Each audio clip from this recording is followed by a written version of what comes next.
Kasus dugaan korupsi mangkrak, LKPK desak Kapolda Jatim evaluasi kinerja Kasat Reskrim dan Kanit Tipidkor Polres Sampang. Kepolisian Negara RI atau Polri tak pernah lepas dari sorotan. Kritik, aduan, serta protes dari masyarakat selalu muncul bagi Korps Bayangkara ini.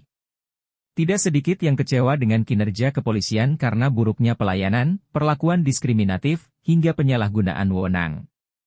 Kali ini, kinerja dan profesional unit Reskrim Polres Sampang menjadi sorotan. Hal tersebut terjadi setelah adanya laporan dugaan tindak pidana korupsi, Tipidkor, 2 tahun lalu hingga sampai saat ini jalan di tempat atau mangkrak.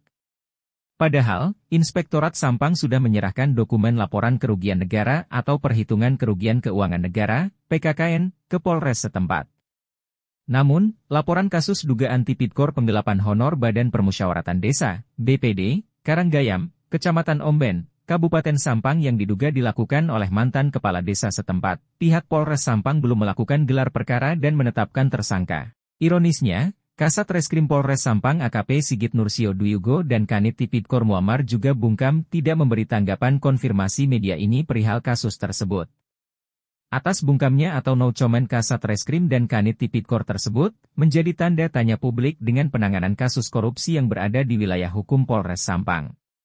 Menanggapi fenomena tersebut, Haji Sujai Ketua LKPK Mawil Sampang dan sekaligus pelapor sangat menyayangkan sikap dan kinerja Kasat Reskrim dan Kanit Tipidkor Polres Sampang yang tidak profesional. Kami sangat menyayangkan kinerja Polres Sampang dalam menangani kasus penggelapan honor BPD Karanggayam yang lamban. Padahal, audit kerugian dan investigasi dari Inspektorat untuk berkas dan dokumen PKKN sudah lengkap dan diserahkan pada Polres Sampang, ujar Sujai pada media ini, Kamis, 5 September 2024, siang. Hingga sampai saat ini Polres Sampang masih belum menetapkan tersangka, kasus ini sudah lama yakni sudah berjalan kurang lebih 2 tahun, imbuhnya. Ketua LKPK Mawil Sampang menduga pihak Polres Sampang tidak mengutamakan dalam menegakkan hukum cuma hanya buat main saja. Jadi, kami menilai Polres Sampang dalam menangani kasus korupsi ini melempem padahal sudah jelas ada uang kerugian negara.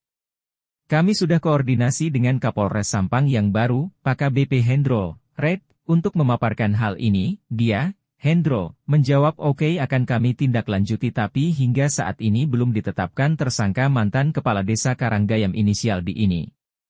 Lantas ada apa dengan APH Polres Sampang, tutur Sujai.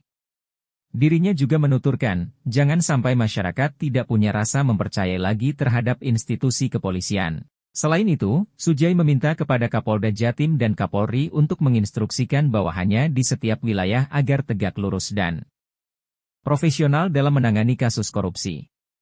Kami meminta kepada Kapolda Jatim untuk instruksikan ke bawahannya, anggotanya karena dinilai lemah dalam menangani kasus korupsi ini. Kami juga minta kepada Kapolri untuk menginstruksikan ke anggotanya di tiap wilayah khususnya Polres Sampang sangat menyayangkan dalam menangani kasus korupsi penggelapan honor BPD Karanggayam ini, kata Sujai dengan tegas. Dikutip dari kabarmetrones.com.